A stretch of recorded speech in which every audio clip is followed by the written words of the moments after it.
Hello and welcome back.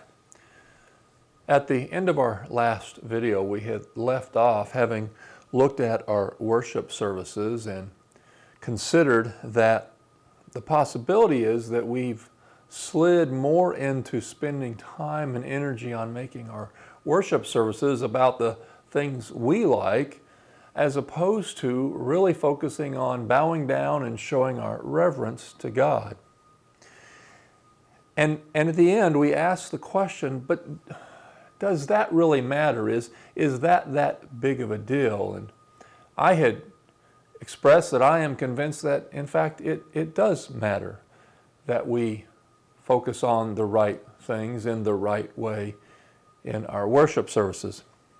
And in this video, I'd like to move forward in explaining to you why I believe it, in fact, matters. Let me start with a saying that we used to use at work as a way of introducing this. At work, we used to have this phrase we would use, and we would say, the system is perfectly designed to deliver the results it's delivering. Let me say that again. The system is perfectly designed to deliver the results it's delivering.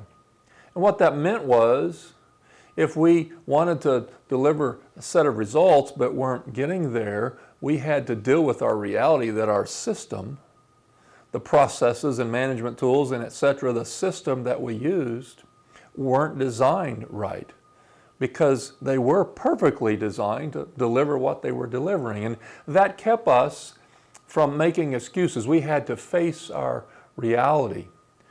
And I believe that applies to what we're talking about here with church. If we are doing church the right way, then it will deliver results. And our worship services that we participate in, that Sunday morning event that is so central, so core to almost everyone's church experience, sets a base, a foundation for almost everything we do. So let's take a look at the results and see if we're delivering the way we should.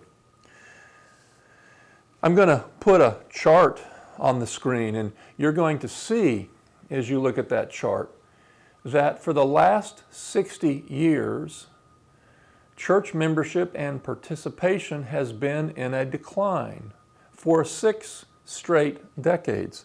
In the 60s and 70s, there was a notable downward trend.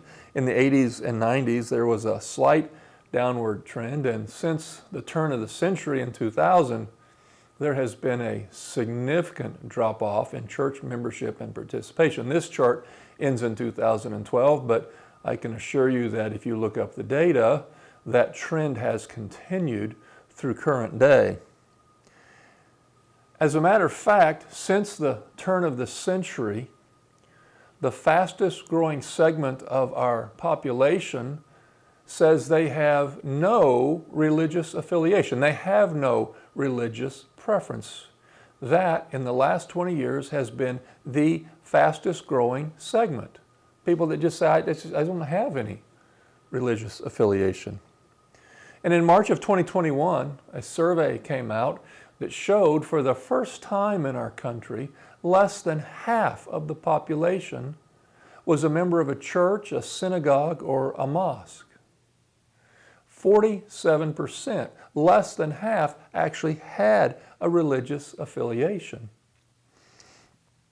So what does that say? It means that in our country, we've reached an all-time low in terms of people being a part of some religious organization.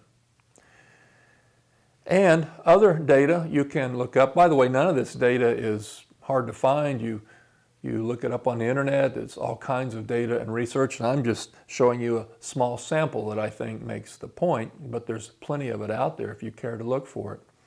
Another piece of data that we find is that 70% of the youth that are raised in the church leave the church when they become young adults. 70% leave the church, even though they were raised in the church. So, like I said, we could go on and look at more data, but I think this makes the point. Now, we can slice and dice the data and make all kinds of rationalizations about the data. And we can blame society. Well, society this, society that. And we can say, well, that's the trend, but the trend will, eventually turn around. And we can say, well, that's those churches or that church, but that's not us, etc., etc., etc. We can make all kinds of excuses about what the data clearly shows. Or we can choose to see what is plainly in front of us. What we have been doing is not working. We're losing ground.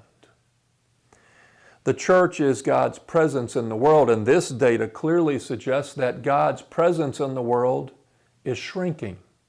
Fewer and fewer people even have a religious affiliation. And the church's purpose is to seek and save the lost, and yet within the church we can't even keep a third of our own youth continuing to be a part of the church. What we have been doing is not working. We put a tremendous focus and finances and energy into shaping and forming our Sunday morning worship services. As we said, it is the core activity for almost every church. Everything branches out from that event. So if we were doing that well, wouldn't the results that we just looked at be different? The fact that those results are what they are for an extended period of time and getting worse quicker and quicker as time goes by has to suggest that we're not doing something right. But maybe we've become so comfortable, so routine, so focused on what we like that we haven't noticed that we're failing, that we're falling behind, that what we're doing isn't working.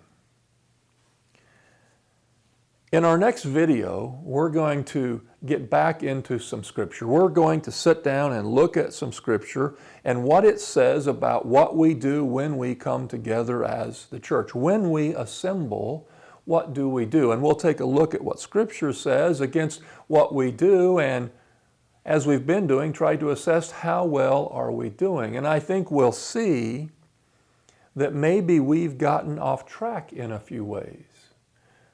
And putting our own preferences and our own likes in it may be a part of the reason why the performance metrics are the way they are. We need to take a look at Scripture and see how well we're following it. I hope you'll join me for that video, and I pray that God will continue to open our hearts and our minds up to what His Word has to say about what His church should be. I'll see you in the next video.